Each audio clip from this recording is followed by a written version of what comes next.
তানজিন আহমেদ আপনি লিখেছেন, আমি একজনকে পছন্দ করি, সে মুসলমান আর আমি ছিলাম হিন্দু।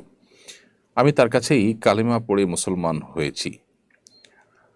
আমি আল্লাহর উপর বিশ্বাস রেখে ইউটিউব দেখে নামাজ পড়ি, কিন্তু সূরা পারি না।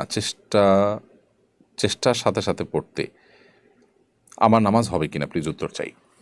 বোন তানজিনা, আপনি ইসলামে এসেছেন, আল্লাহ তালা আপনাকে ইসলামের উপরে অটল অবিচল থাকার তৌফিক দান করুন। ইসলামটা শুধু বিবাহের জন্য না হয়ে ইসলামের সত্য উপলব্ধি করে সত্যিই অন্তর থেকে আল্লাহর কাছে সারেন্ডার করার পদক্ষেপ হিসাবে এটি যেন হয়, সে চেষ্টা আপনার করা উচিত। এবং অন্তত এই মুহূর্তে সে রিয়েলাইজ আপনার করা উচিত যে এটি বিবাহের জন্য কোনো মাধ্যম নয়, বরং এটি সত্যকে উপলব্ধি করে আপনার সত্যে ফিরে আসার প্রচেষ্টা। তো ইসলাম গ্রহণ করবার পর আলহামদুলিল্লাহ আপনি কালিমা পড়েছেন, কালিমার অর্থ বুঝেছেন, আল্লাহর একত্ববাদকে বিশ্বাস করেন, মুহাম্মদ সাল্লাল্লাহু আলাইহি ওয়াসাল্লাম রাসূল হিসেবে বিশ্বাস করেন, এবং শিরক যেগুলো আপনি আগে করতেন সেই শিরককে আপনি বর্জন করেছেন। আলহামদুলিল্লাহ, এর মাধ্যমে আপনি মুসলিম হয়ে গেছেন।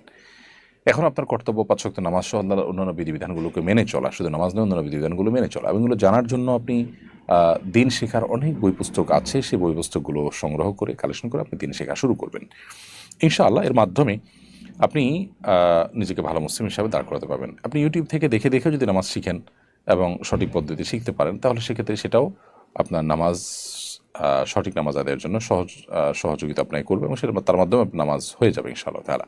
কিন্তু আপনাকে শিখতে হবে এবং শিখে সেটিকে আমল করতে হবে, এটি হলো মূল বিষয়।